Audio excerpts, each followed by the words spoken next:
So President Donald Trump has recently signed a brand new executive order of the many executive orders that he has obviously already signed since he's taken office on January 20th. But one of his executive orders that he recently signed that particularly stands out that we have to talk about in today's video is really about the one that revolves around the creation of something known as a sovereign wealth fund. Now, if you're wondering what a sovereign wealth fund is, we're going to be explaining it in really great details in a little bit, so definitely stay watching. What the synopsis is that a sovereign wealth fund is basically just an investment account that he can create in order to try to raise money in order to have America be able to invest in all sorts of different assets. Very similar to how we can have an investment account on our own personal terms. A lot of us, hopefully, we can have a retirement account, we can have a brokerage account. In our situation, we use a brokerage account to invest in stocks, bonds, index funds, mutual funds, and in Donald Trump, or in this case, our country, America's case, they can create something known as a sovereign wealth fund in order for them to invest in stocks, bonds, and all sorts of different assets to potentially help to grow their wealth. But the big idea is that in today's video, what I really want to talk about is really just explaining this idea in details about what exactly is a sovereign wealth fund in greater details. I want to talk about what's actually been approved because I think this is really important, because while it is true that Donald Trump did sign the executive order in order to create a sovereign wealth fund, at the end of the day, there are also many things revolving around a sovereign wealth fund that he does not have the full power to control. And because a lot of the parts of actually creating the sovereign wealth fund has to actually be approved by Congress. So while this was approved by President Donald Trump, it was not necessarily approved in Congress, and which it still has to be in order to actually make a reality. Of course, if this sounds a little bit confusing, we're going to talk all about that in today's video, so hopefully it'll make a lot more sense, so definitely stay watching through. But with that being said, let's just get right to this video. But as always, before we begin, like, comment, subscribe, hit the bell if you guys enjoy videos like this. We will make a lot of videos talking about Trump and all of his plans financially and economically as we go forward. So if that is of interest, consider subscribing, and let's get started. So a sovereign wealth fund is basically an idea that was actually looked at and really began being looked at by former President Biden during the Biden administration, but is now currently obviously looked at again during the Trump administration. So what is really nice about this is that if you are someone that supports the sovereign wealth fund, and you don't have to necessarily support it because there are pros and cons to doing a sovereign wealth fund, which we're going to talk about in a little bit, but the idea is that if you are someone that does support a sovereign wealth fund, this is an idea that was actually approved and looked at by both parties, people on the Republican side and on the Democratic side. In other words, Donald Trump obviously really supports a sovereign wealth fund, but President Biden, well, former President Biden during his terms, also looked into doing a sovereign wealth fund. The difference is that Trump probably took a little bit more action to try to popularize a sovereign wealth fund, which is why we're talking about it in today's video. But I'd also love to hear maybe your thoughts about whether or not you do or do not support a sovereign wealth fund. Feel free to leave it down in the comment section below, or you can watch to the end and decide once you have a greater understanding of what is a sovereign wealth fund in general. But the idea behind this is that America is one of those few countries that has yet to create a sovereign wealth fund, and the reasoning why is really for one particular reason, and we're going to talk about it in a bit. The idea really is that because in order to create a sovereign wealth fund, what really has to happen is that a sovereign wealth fund typically uses the funds that are invested through things such as like natural resources, such as like oil, but it can be used in order to invest in all sorts of different assets as well, such as real estate, stocks, holdings, land, budget surpluses. Most of the money that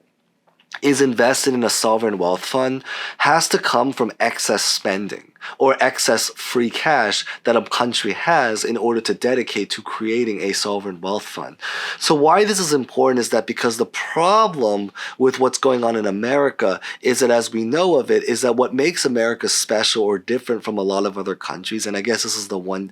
of the downsides of creating a sovereign wealth fund, is that our country is in a lot of debt right now, currently at this time. So the whole purpose of a sovereign wealth fund is to create a lot of wealth by using the extra money that a country has already made in order to create this fund. But if America doesn't have that extra money because they are in so much debt, then it's going to make creating a sovereign wealth fund very difficult.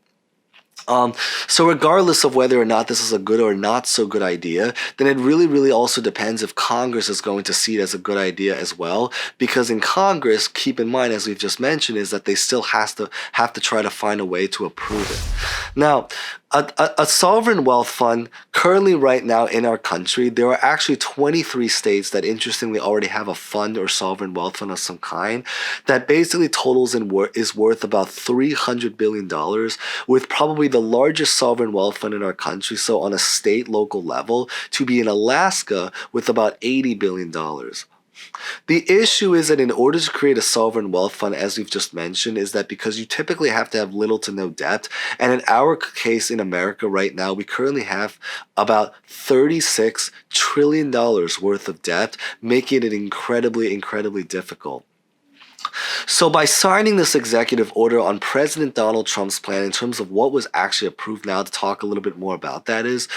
that the executive order essentially what it does is it creates a process or the right to try to create the process of creating the sovereign wealth fund through Treasury Secretary Scott Bessent and Commerce Secretary Howard Lutnick in order to create this fund over the next 3 months. Currently, our country has about $5.7 trillion worth of assets to spare. And what President Donald Trump plans and hopes to do is that by creating the sovereign wealth fund, he'll be able to now use that in order to invest in a lot of other assets, with probably the most notable asset that he really, really wants to focus on investing in is going to be in buying the company TikTok and in Bitcoin. So the idea is that, as we know, is that if you've been following this channel for a while now,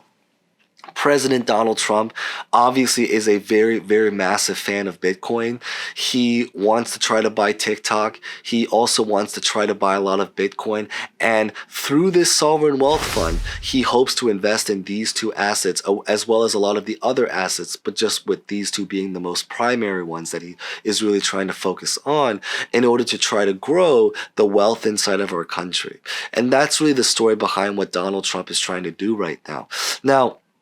again, I think it's so important to mention this and really, really absorb is that by signing this executive order, it starts the process of creating a sovereign wealth fund, but it doesn't give him the right to actually create the sovereign wealth fund. It just gives him the right to be able to start the process of trying to get a sovereign wealth fund up and running. But beyond that is that he still has to try to get congressional approval in order to make it a reality. So I think that's the part that I've mentioned already, but I think is so important to really be able to emphasize in the creation of getting a sovereign wealth fund done.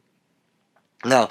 to talk about maybe a little bit about other countries as well, to maybe just make things a little bit interesting, is that currently around our world right now, there are a lot of countries that already have a sovereign wealth fund of some kind. The biggest country that probably has the largest sovereign wealth fund right now at this time is probably going to Norway. Norway has the largest sovereign wealth fund right now, currently sitting at over $1.7 trillion worth of assets that they made during the 1990s and have now grown for over 30 years after discovering oil in the North Sea. China has the second largest sovereign wealth fund in their world, and then third goes to Saudi Arabia, which also has a very, very large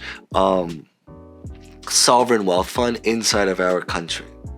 So in terms of what are the pros and cons, maybe to summarize this about how a sovereign wealth fund works or whether or not it's a good idea for a country, is that it really just depends in the way that in terms of how you look at the situation. Because there are pros to a sovereign wealth fund, and then there are obviously a lot of cons to a sovereign wealth fund, which is why I'd love to hear your particular opinions about whether or not you support or don't support it, because the opinions right now in our just media and all over the world is basically all over the place. There are some people that love a sovereign wealth fund. Trump loves doing a sovereign or wants to create the sovereign wealth fund, obviously, which is why he signed the executive order. President Biden or former President Biden looked into creating a sovereign wealth fund. And then there's a lot of other people and economists that actually are really against the sovereign wealth fund because they see a situation where America just doesn't have the money to physically fund a sovereign wealth fund, which makes a lot of sense, because in a lot of ways, it's like in our own personal lives, how you will see so many finance channels talk about how important it is to try to invest in our money. But if you are currently someone that's strapped for cash, you may not have the money to physically actually put up to invest in our own regular brokerage account. And America is in a very similar situation right now because America is in a lot of debt. There's a lot of people that argue they may not have the money to physically afford to create a sovereign wealth fund. Then there's a lot of people that are just trying to find other resources or creative ways to get the money in order to make the sovereign wealth fund a reality. This is a much more complicated topic, which is the reason why I'd love to hear your personal thoughts about this. But hopefully through this video, I kind of highlight what are the pros and what are some of the cons of creating a sovereign wealth fund. But of course, whether this is a good or not so good idea, it's up to just us to really just see the situation and decide. And obviously also up to Congress to see whether or not he can actually make this, or Congress can actually make this a reality, because otherwise it's just going to float around as an idea that we don't know if it's actually going to be able to actually physically happen, because the process to create a sovereign wealth fund is actually a lot more complicated than I think a lot of people make it out to be. But of course, what ultimately happens, we just have to see in one of the future episodes of The Kevin Show, and also of course just future episodes of the news outlets and things that we watch on common media. But with that being said, that's pretty much what I really just wanted to cover in today's video. So if you guys found that insightful, maybe like, comment, subscribe, or leave a suggestion down below if there's any room for improvements. Would love to hear them. And with that being said, thank you guys so much for watching. As always, stay safe, stay well, and hope to see you guys next time. Thank you guys so much again.